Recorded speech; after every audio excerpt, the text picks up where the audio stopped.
आइए समझें कि एपीआई वास्तव में कैसा दिखता है। 09 कैपस्टोन अध्याय में नेविगेट करते हुए हम कुछ चीजें पाएंगे। हमारा ध्यान यहाँ एपीआई पर है और कुछ नोटबुक हैं जो मदद करती हैं। ठीक है, हम वास्तव में क्या कर रहे हैं। पहले मैं एपीआई का त्वरित अवलोकन देता हूँ। हम जो एपीआई उपयोग कर रहे हैं वह फास्ट एपीआई है। हमारे पास कुछ कार्य है। हम शुरुआत करेंगे इससे। ठीक है, तो यह हमारे POST एंड पॉइंट के लिए इनवोक है। यह हमारे एल को भेजता है और स्ट्रीमिंग प्रतिक्रिया शुरू करता है। हम आगे बढ़ सकते हैं और देख सकते हैं कि यह कैसा है।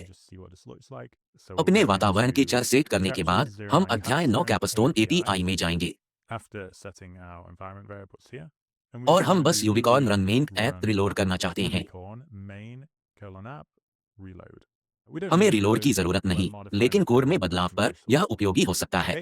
ठीक है, हम देख सकते हैं कि हमारा एपीआई लोकल होस्ट पोर्ट 1000 पर चल रहा है। ब्राउज़र में जाएं तो हम अपने एपीआई के डॉक्यूमेंट्स खोल सकते हैं। हम 8000/doc पर जाते हैं। फिर हम देखते हैं कि हमारे पास वह एकल इनवोक विधि है। यह सामग्री बताता है। यह हमें वहां कुछ जानकारी देता है। अब हम इसे आजमा सकते हैं। तो अगर हम कहते हैं नमस्ते, आप इसे चला सकते।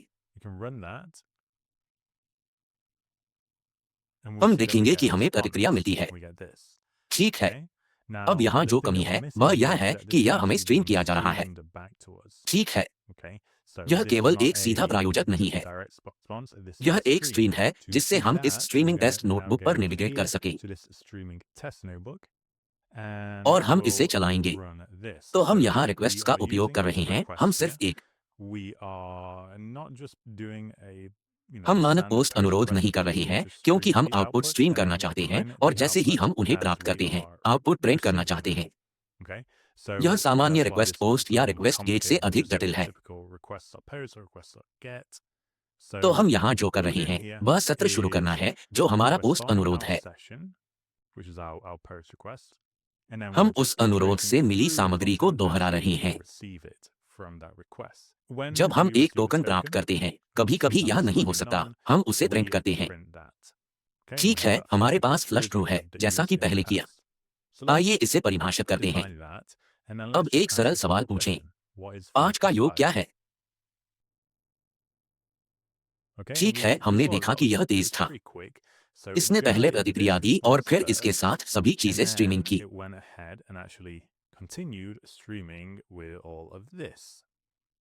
ठीक है, हम देख सकते हैं कि ये विशेष टोकन दिए जा रहे हैं। यह फ्रंट एंड को यह तय करने में मदद के लिए है कि क्या कहा जाना चाहिए।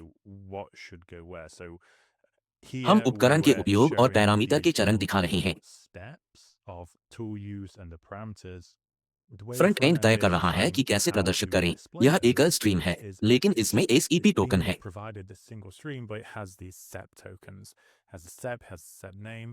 इसके बाद पैरामीटर होते हैं जो स्टेप टोकन के बाद आते हैं और यह प्रत्येक को देख रहा है।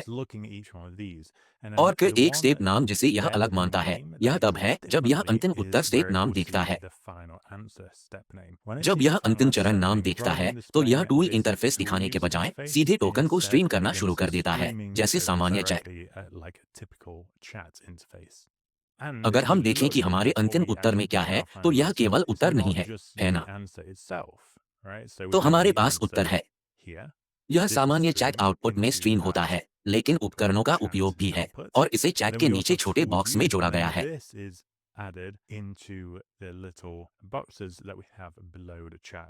तो इस छोटी स्ट्रीम में काफी कुछ हो रहा है। अब हम कुछ और सवाल पूछ सकते हैं। मुझे दुनिया में नवीनतम समाचार बताओ। आप देख सकते हैं कि यहाँ थोड़ी देर हो रही है और हाँ, कई चीजें तेजी से स्ट्रीम हो रही हैं। बहुत कुछ आ रहा है।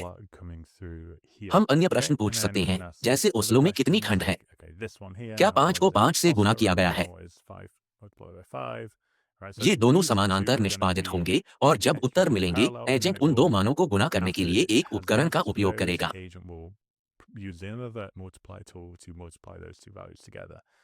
यह सब स्ट्रीम होगा। जैसे पहले देखा, इन स्थानों में वर्तमान दिनांक और समय क्या है? यहाँ 3 प्रश्न हैं। दुबई में दिनांक और समय क्या है? टोक्यो में दिनांक और समय क्या है? बर्लिन में दिनांक और समय क्या है? ये 3 सवाल एटीआई सर्च टूल के खिलाफ समानांतर निष्पादित होते हैं, फिर सभी उत्तर अंतिम में लौटते हैं। ठीक है, यह है कि हमारा एटीआई कैसे काम कर रहा है। अब कोड में गहराई से चलते हैं और समझते हैं कि यह कैसे काम कर रहा है। यहाँ कुछ महत्वपूर्ण बातें हैं। इसमें कुछ जटिलता है, लेकिन हम इसे सरल बनाने की कोशिश करते हैं। यह फास्ट एपीआई सिंटैक्स ऐप के साथ पोस्ट इनवॉक के लिए हम एक स्ट्रिंग सामग्री का उपयोग करते हैं। और फिर अगर आप एजेंट के गहरे अध्ययन को याद करते हैं जो हमने लागू किया है या संशोधित किया है, हमें एसिंक्यो कतार और स्ट्रीमर प्रारंभ करना होगा, जो कॉलबैक हैंडलर है जो हमने पहले अध्याय में परिभाषित किया था। कोई अंतर नहीं है।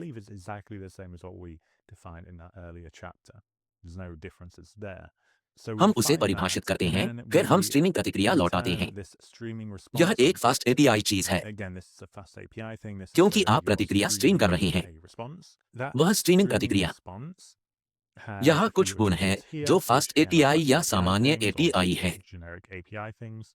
तो कुछ हेडर जो एपीआई को निर्देशित करते हैं, और यहाँ मीडिया प्रकार है जो टेक्स्ट इवेंट स्ट्रीम है। आप इसका उपयोग कर सकते हैं, यह टेक्स्ट प्लेन है, लेकिन मुझे लगता है कि यहाँ मानक इवेंट स्ट्रीम का उपयोग करना होगा।